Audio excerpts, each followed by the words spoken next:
Let's get right into it. A lot of people might see you on social media. They see the massive multi-million-dollar real estate empire you built.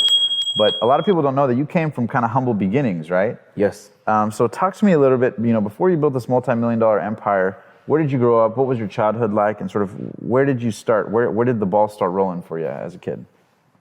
Oh, I'm from Iran. And in 1984, right before I turned 14, my dad decided to flee Iran to basically save my life, because at 14 they drafted you to army.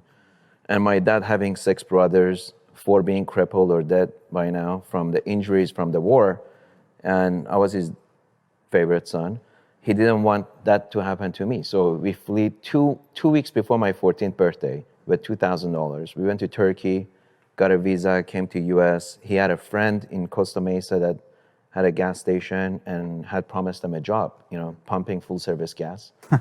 So we took a taxi from LAX to their house. And I guess he hadn't communicated to his wife that there is 6 people moving in. You got a surprise at the door. Yeah, that didn't go too well. The second night we were there, we could hear them fighting in the kitchen, and then he walked into the room. He says, "I'm sorry, you guys have to, leave, and my wife's having a problem, blah, blah, blah." So we moved to a motel. After a week in motel, my dad realized we were running out of money. So he called his buddy. He goes, "This is not right. I brought my, kids over here, counting on you." And my sister was 6 months old at the time, so it was pretty, stressful, for my parents. Sure, yeah. And so his buddy says, "Hey, I can sell you one of my cars," because he used to sell cars at his gas station a lot. "I can sell you one of the cars, and at least you have something, to drive around or live in."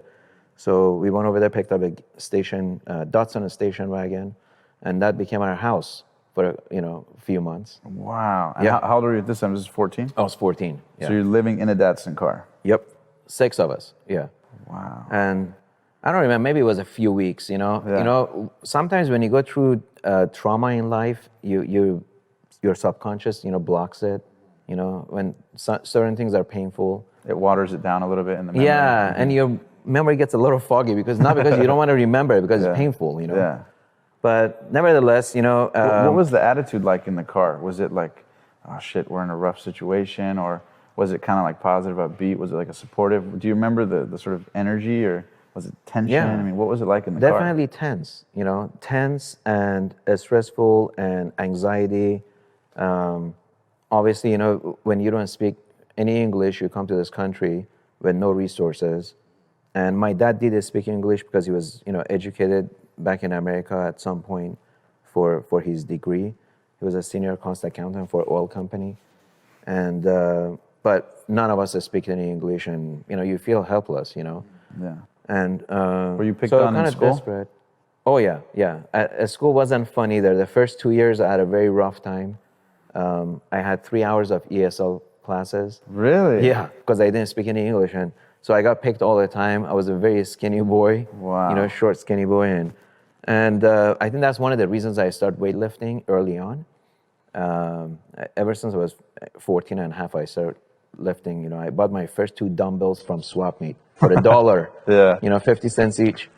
And I wish I had kept them, but those were my best friends. And that's how you built your confidence, right? Yeah. Yeah, to me, exercise is like probably the most influential thing in my life. And you probably get that from a lot of entrepreneurs. Right, absolutely. Successful entrepreneurs. Most of them work out, they have good physique. And, you build your body first, and then you build your mind, your mindset, and as you see results, improvement in your muscles, your body, your mind starts getting more confident as well, And starts translating into business, life, other areas, communication. Yeah. Absolutely, absolutely. So that's been a very big key for me, and to this day, I still work out 3 times a week. Wow. Yeah, Nice. you got to, man. You never quit, I love it. So let's go back. So you're living in the car, 14, times are tough. How do you guys eventually get out of the car? Yeah, so my dad used to get the newspaper every day, look for, job opportunities. Finally landed an accounting job because that's what his education was, in accounting. And he got the first job, and then as soon as his 2 weeks goes by, he gets his first paycheck. We go to an apartment complex, and Wow. he's able to, secure an apartment. How happy were you at the time? How happy was the family when you guys moved into the Oh, we were apartment? super excited. Yeah, because it's like, a fresh beginning, And, but I always had that anxiety of, everyone's going through hell because of me.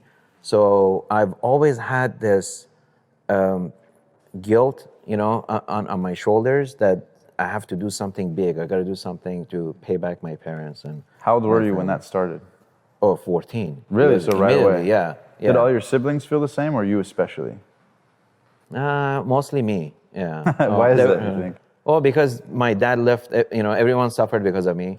So I kind of like, I was desperate to, succeed. Yeah. To kind of give everybody comfort.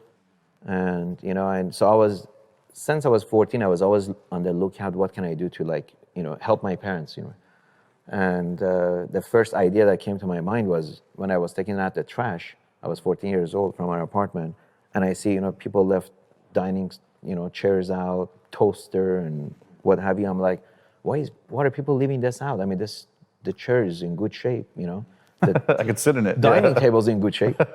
So I'm like, first it didn't dawn on me that they're throwing it away. I thought somebody's moving in, right? They just left it on the curb or something. Yeah. But after a few hours, I came back and it was still there. So I told my brother, say, hey, Mozzie, come on down. So we moved it to our patio. Yeah. And then we started collecting stuff that people they wanted to throw out. And then we lived across from Orange Coast College, which on weekends it was a swap meet, And we used to go to swap meet all the time with my mom to buy stuff for kitchen and what have you. And so I told my brother, I said, let's go sell the stuff we collected. It's free. So that was my first job. At 14 for 2 years, we did that, and it was free money. I think we paid like $10 a spot for the swap meet, and then everything else we sold was all profit. Yeah. So that's how I was helping my dad. And then when I reached 16, I was legally able to work. So my first job was Kmart. Kmart. Yeah, Kmart. Wow. Attention, Kmart shoppers. So to think now you're living in a $35 million estate. We're around, multi-million dollars worth of cars. It all started at Kmart. Kmart. Officially. Kmart was $3.15 an hour. No way. Yeah, 1986. Yeah. Wow. So I was a regular clerk. I had to collect shopping carts, clean the stockroom, mop the floors, clean toilets. So basically all the dirty work, nobody wants to do. For $3.15 an hour. Yeah, an hour. Yeah. I love it. Yeah. I was like making $500-600 a month. That was my salary. You were probably excited at the time though, right? Oh yeah, are you kidding? Because back then they paid cash too. There wasn't paycheck. Oh wow. So they used to put, when you go to get your paycheck every Friday, everybody lined up at the HR office, human resources, and they put cash with the coins, everything, the change in the envelope. They seal and give it to you. Yeah. So I used to take $100 out of it. My paycheck was like $120, $130 a week with overtime or what have you. And then I used to take $100, put it in a new envelope, seal it, put it under my mattress, literally under my mattress. So I did that for 1 year, and I was able to raise $5,000. And then I went and bought my car at auction.